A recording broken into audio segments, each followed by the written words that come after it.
அனைவருக்கும் வணக்கம். நமது டிவியின் இரவு நேர பிரதான செய்திகளோடு இணைந்திருக்கின்றோம். செய்திகளோடு இணைந்து கொள்ளும் நான் ஷலோமி நாகேந்திரன். விரிவான செய்திகளுக்குள் செல்ல முன்னர் முதலில் தலைப்புச் செய்திகள்.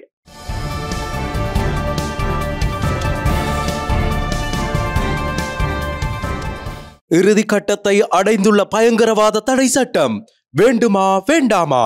மக்களிடமே கேள்வி, பதிலுக்கு கால அவகாசம். முள்ளிவாய்க்கால் அவலத்தை அங்கீகரிக்குமாறு பிரான்சிடம் கோரிக்கை. உற்பத்தி பொருளாதாரத்தை கிராமிய அபிவிருத்திக்கு பயன்படுத்தவும் ஜனாதிபதி அதிரடி அறிவிப்பு. மஹிந்தவின் குடும்ப வழக்கு ஒத்திவைப்பு. கொட்டாஞ்சேனை சிறுமியின் விவகாரத்திலிருந்து தப்பிப்பாரா தேசிய மக்கள் சக்தியின் ஒருங்கிணைப்பாளர். தேசப்பந்து மீதான விசாரணைக்கு திகதி அறிவிப்பு. இந்தியாவின் பாதுகாப்பிற்கான நிதி அதிகரிப்பு. தொடர்பான உள்நாட்டு செய்திகள்.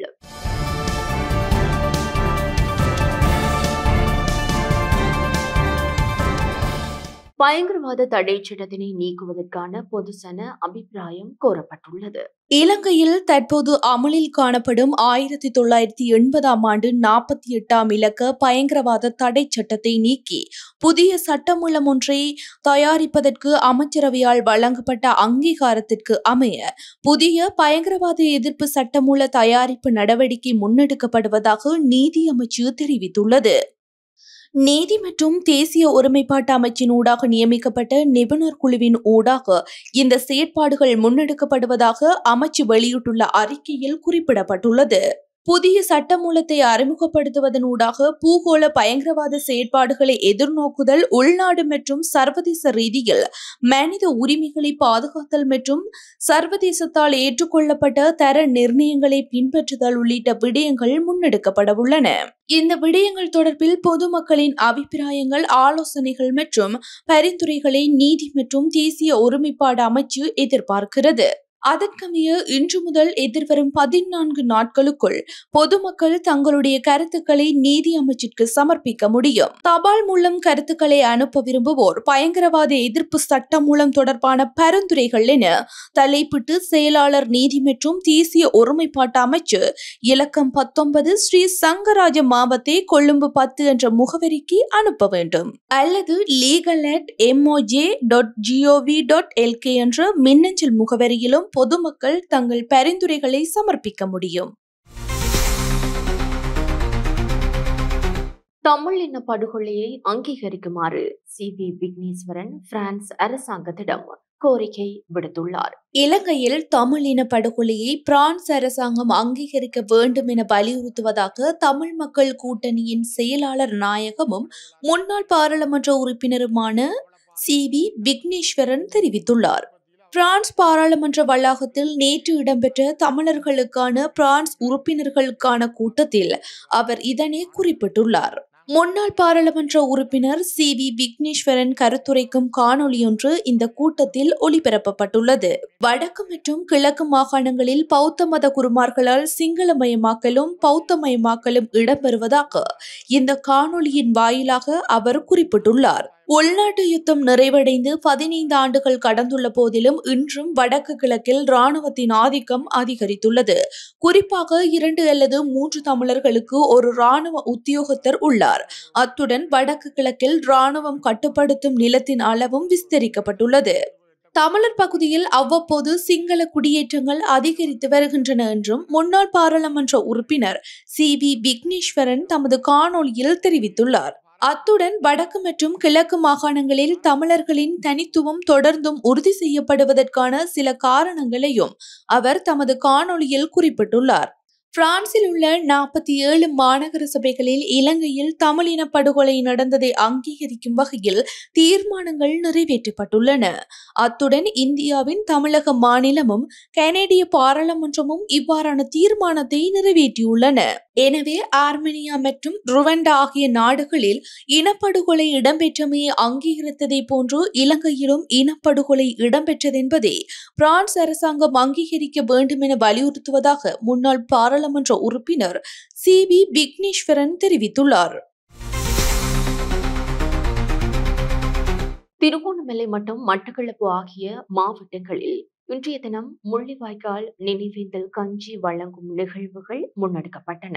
முள்ளிவாய்க்கால் நினைவேந்தல் வாரத்தினை முன்னிட்டு இன்று மட்டக்களப்பு காந்தி பூங்கா நினைவு தூபியின் முன்பாக இடம்பெற்றது.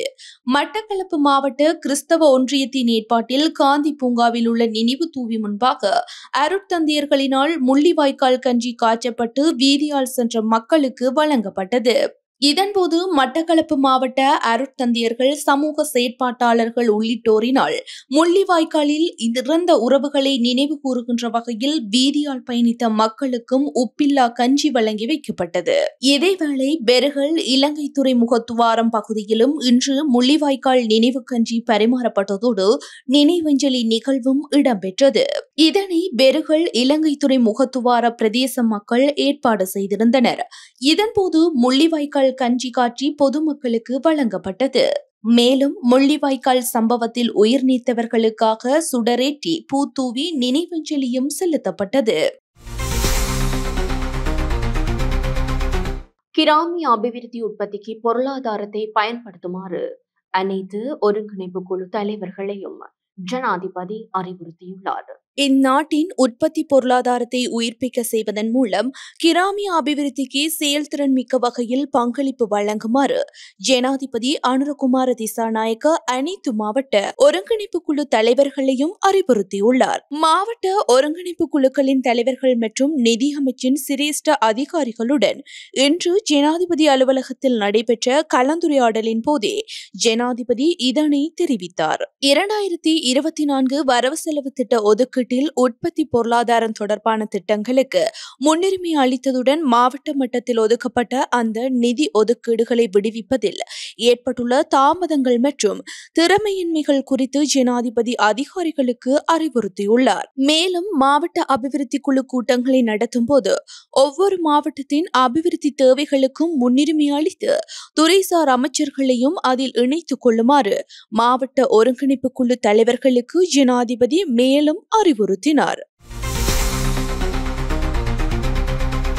முன்னாள் ஜனாதிபதி மஹிந்த ராஜபக்சவின் மகன் மற்றும் அவரது பாட்டி ஆகியோரின் வழக்கு ஒத்திவைக்கப்பட்டுள்ளது.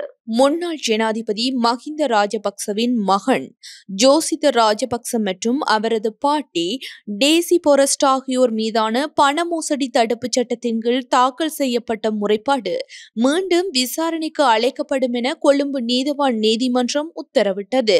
இந்த முறைப்பாடு இன்று வெள்ளிக்கிழமை விசாரணைக்கு எடுத்துக் கொள்ளப்பட்டதை அடுத்து சந்தேக நபர்களான ஜோசித ராஜபக்ச மற்றும் டேசி பொரஸ்ட் ஆகியோர் நீதிமன்றத்தில் முன்னிலையானார். இதன்போது அவர்கள் சார்பில் முன்னிலையான ஜனாதிபதி சட்டத்தரணி சம்பத் மெந்திஸ் நீதிமன்றத்தில் வாதிடுகையில் இந்த சம்பவம் தொடர்பாக விசாரணைக்கு உட்படுத்தப்பட்டவர்களுக்கு எதிராக நீதியரசர் கொழும்பு மேல் நீதிமன்றத்தில் குற்றப்பத்திரிகை தாக்கல் செய்துள்ளதாக தெரிவித்தார். இந்த கருத்தை கவனத்தில் கொண்ட நீதவான் முறைப்பாட்டை ஜூலை 11 மீண்டும் அளிக்க உத்தரவிட்டார். அன்றைய தினம் இந்த கோரிக்கை தொடர்பாக கருத்தில் கொள்ளப்படும் எனவும் நீதிமன்றம் அறிவித்தது. முன்னாள் அமைச்சர் லக்ஷ்மன் யாபா அபேவர்தன உள்ளிட்ட இருவர் மீது லஞ்ச ஒழிப்பு ஆணைக்குழு வழக்கு தொடர நடவடிக்கை எடுத்துள்ளது.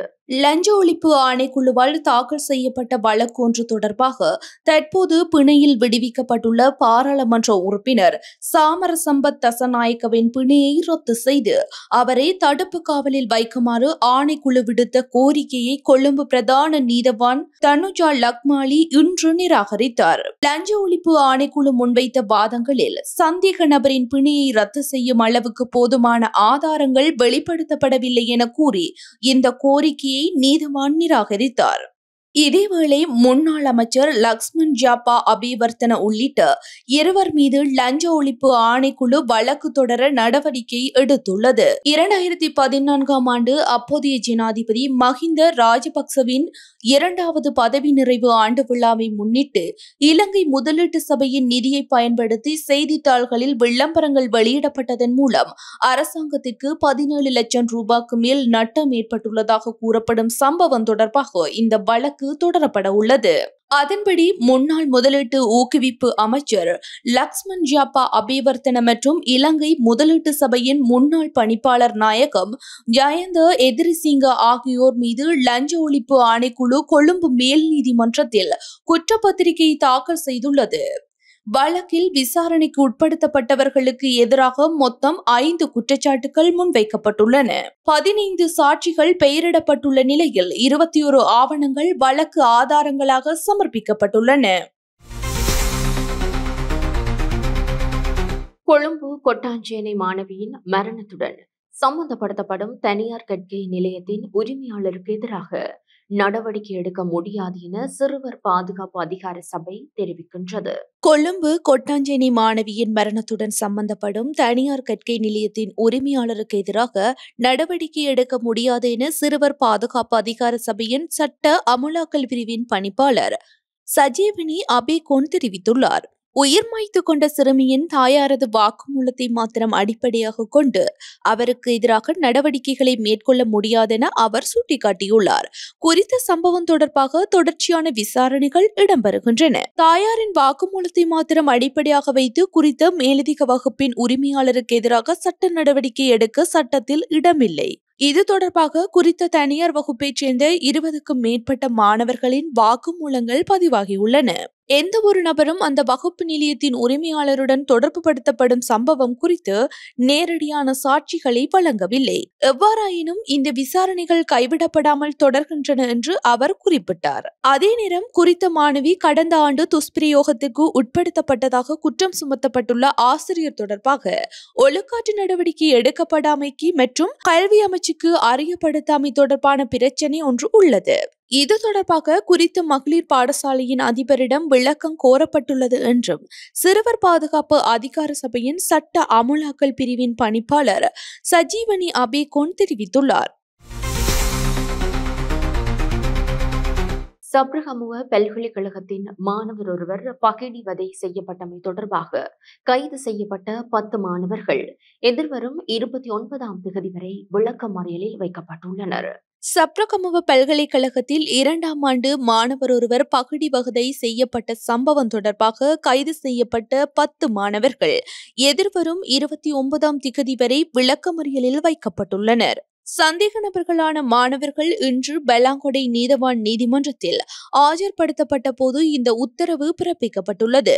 கடந்த ஏப்ரல் 29 அன்று சப்ரகமுவ பல்கலைக்கழகத்தின் தொழில்நுட்ப பொறியியல் பீடத்தில் 2ஆம் ஆண்டு பயின்ற சரித் தில்சான் என்ற மாணவன் தன் உயிரை மாய்த்து கொண்டார். தான் மன அழுத்தம் காரணமாக தன் உயிரை மாய்த்துக் கொள்வதாக கடிதம் ஒன்றை எழுதி வைத்திருந்தார். இருப்பினும் அவரது உறவினர்களின் நண்பர்களும் பல்கலைக்கழகத்தில் நிலவும் பகிடிவதையை தாங்க முடியாமல் அவர் தற்கொலை செய்து கொண்டதாக குற்றம் சாட்டினர். இந்த சம்பவம் தொடர்பாக மேற்கொள்ளப்பட்ட விசாரணைகளின் அடிப்படையில் குறித்த மாணவர்கள் கைது செய்யப்பட்டனர்.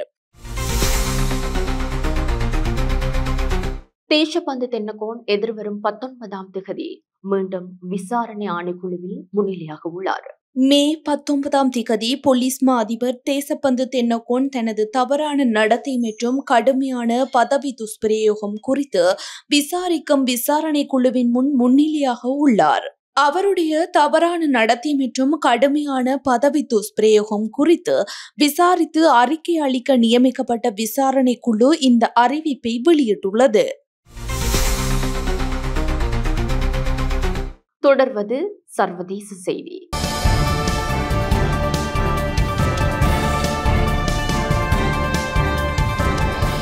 இந்தியாவின் பாதுகாப்பு ஒதுக்கம் 50,000 கோடி ரூபாவினால் அதிகரிக்கப்பட்டுள்ளது. இந்தியாவின் பாதுகாப்பு ஒதுக்கம் 50,000 கோடி இந்திய ரூபாய்களால் அதிகரிக்கப்பட உள்ளதாக இந்திய ஊடகங்கள் தெரிவிக்கின்றன. பாகிஸ்தானுக்கு எதிராக இந்தியா சிந்தூர் நடவடிக்கையை ஆரம்பித்திருந்த நிலையில் பாதுகாப்பு ஒதுக்கத்தை இந்த அளவுக்கு அதிகரிப்பதற்கு தீர்மானிக்கப்பட்டுள்ளதாக கூறப்படுகிறது. விசேட குறை நிரப்பு பிரேரணை ஒன்றின் ஊடாக இந்த ஒதுக்கம் மேற்கொள்ளப்பட உள்ளது. அவ்வாறு இடம்பெறும் பட்சத்தில் இந்தியாவின் மொத்த பாதுகாப்பு ஒதுக்கம் 7 லட்சம் கோடி இந்திய ரூபாய்களை கடக்கும் என்று தகவல்கள் தெரிவிக்கின்றன. தொடர்வது விளையாட்டுச் செய்தி.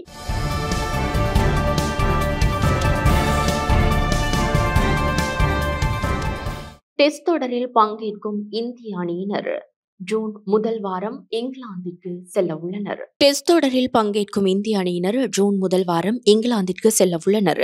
இங்கிலாந்து செல்லவுள்ள இந்திய அணி 5 போட்டி கொண்ட டெஸ்ட் தொடரில் பங்கேற்க உள்ளது. முதல் டெஸ்ட் ஜூன் 20 தொடக்கம் 24ஆம் தேதி வரை நடைபெறும். அடுத்த 4 போட்டிகள் ஜூலை 2 தொடக்கம் ஆகஸ்ட் 4ஆம் தேதிக்கு இடைப்பட்ட கால பகுதியில் நடைபெறவுள்ளது. ரோஹித் சர்மா, விராட் கோலி ஓய்வை அறிவித்த நிலையில் இந்திய அணிக்கு புதிய தலைவர் தேர்வு செய்யப்பட உள்ளார். அடுத்து இங்கிலாந்து டெஸ்ட் தொடருக்கான அணி தேர்வும் விரைவில் அறிவிக்கப்பட உள்ளதாக தெரிவிக்கப்படுகிறது. இத்துடன் நமது டிவியின் அனைத்து பிரதான செய்திகளும் நிறைவு பெறுகின்றன. எமது அடுத்த பிரதான செய்திகளை நாளை எதிர்பாருங்கள். வணக்கம்.